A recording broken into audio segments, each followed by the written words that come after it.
예수님께서 병을 고치고 그들에게 자기를 나타내지 말라고 경계하십니다.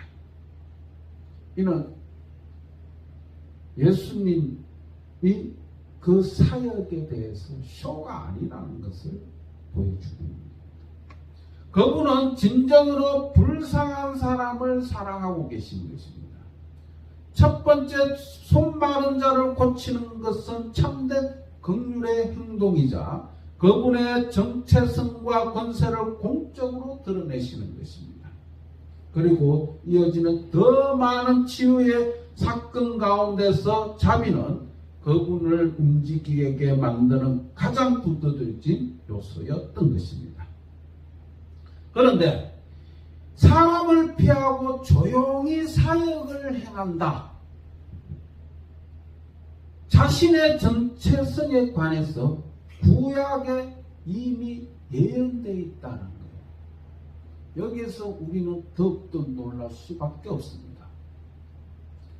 구약 이사야 42장 이미 예수님이 태어나 이 땅에 오시기 이전 700년 전에 이미 예언되어 있다. 그것도 조용히 드러냈을 것이다.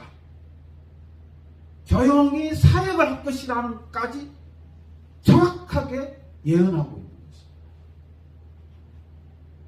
마음이 온유하고 겸손.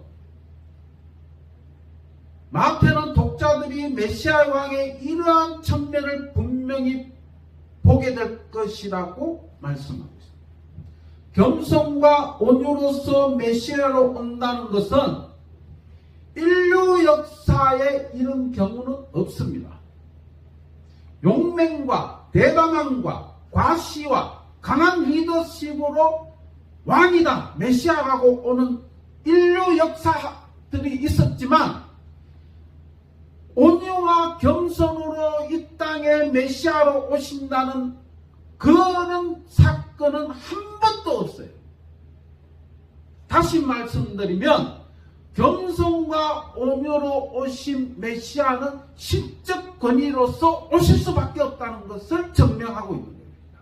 그래서 구약 이사야 42장에서 그걸 증명하고 있는 거예요. 어떻게 예수님을 부인할 수 있겠습니까? 어떻게 예수님을 하나의 인간으로서의 예수라고 말할 수 있겠어요?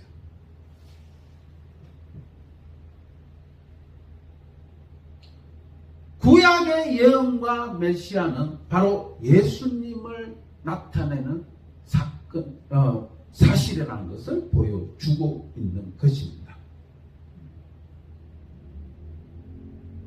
그러나 이런 겸손과 온유로서 오시는 메시아는 대중들과의 부딪힘이 있을 수밖에 없죠. 왜?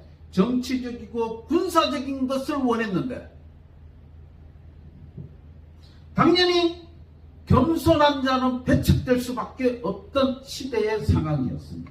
그러나 여기서 또 한 가지 또 그 다음 넘어가는 것이 있습니다. 바로 이방인들을 위해서 이루어진다라고 말씀하고 있습니다.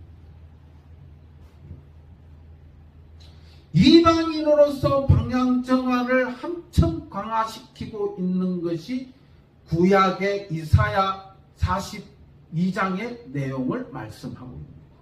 이 얼마나 놀라운 사건입니까?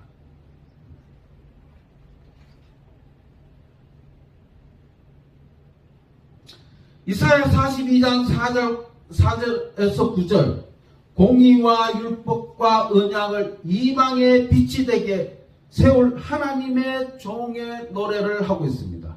그는 소경의 눈을 밝히며 갇힌 자의 옥에 이끌어낼 것이다. 이것은 하나님의 섭리 가운데 새로운 시대를 열 것이다. 그러나 이 모든 것은 이사야 42장 1절에서 3절에 묘사된 고난의 종의 겸손하고 조용한 사역으로부터 솟아나올 것이다 라고 말씀하고 있는 것입니다. 이 노래는 이스라엘을 향한 하나님의 원래 계획을 기술하고 있습니다. 이스라엘이 선택된 것은 다른 나라로부터 떨어지기 위함이 아니라 그들에게 진리를 전하는 여호와의 종이 되기 위함이었습니다. 본문은 여호와의 다른 종인 메시아의 왕이며 그 진리를 온 세상에 전하기 시작한 예수님의 사역을 정확하게 서술하고 있는 것입니다. 예수님께서는 이스라엘 외의 나라를 향한 하나님의 계획을 이미 암시하셨습니다. 하나님 나라는 이스라엘을 뛰어넘어 진행될 것이며 이스라엘은 그것을 보지 못할 것이라고 말씀하고 있는 것입니다.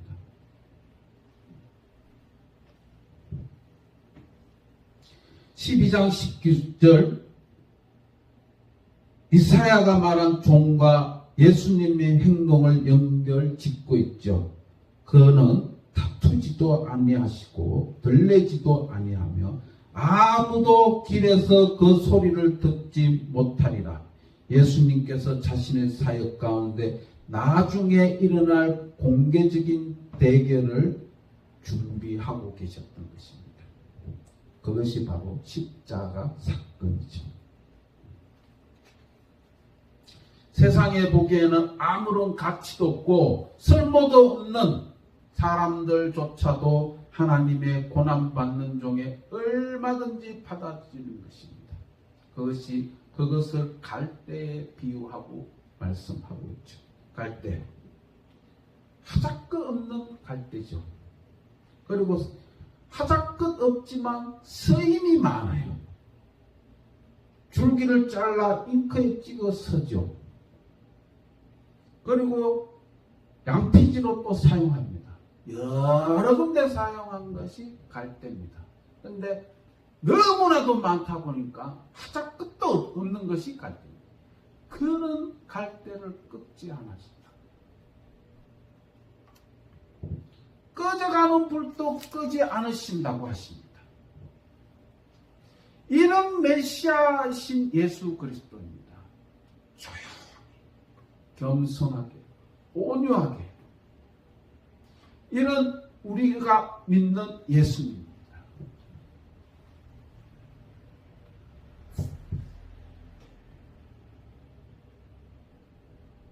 그리고 종의 목표는 심판이죠. 그 심판은 이길 때까지 나아갈 것이라 12장 20절에 말씀하고 계십니다. 겸손한 모습으로 나타났지만 그는 또한 재판장이시며 백성들에게 공의와 공평을 가져다 줄 것입니다. 우리는 이런 예수님을 전해야 합니다. 우리는 이런 예수님을 전하는 사명을 받았습니다. 그리고 인간은 언제 죽을지도 모르는 것이 우리의 삶입니다. 죽음 앞에서 어떤 것도 해결할 수 없고 어떤 방책도 없는 것이 인간의 연약함입니다. 주변 사람이 죽기 전에 예수님을 전하고 예수님으로 영접하면서 구원받는 그들의 모습을 바라보며 우리가 믿음의 생활을 하시는 여러분들이 되시기 바랍니다.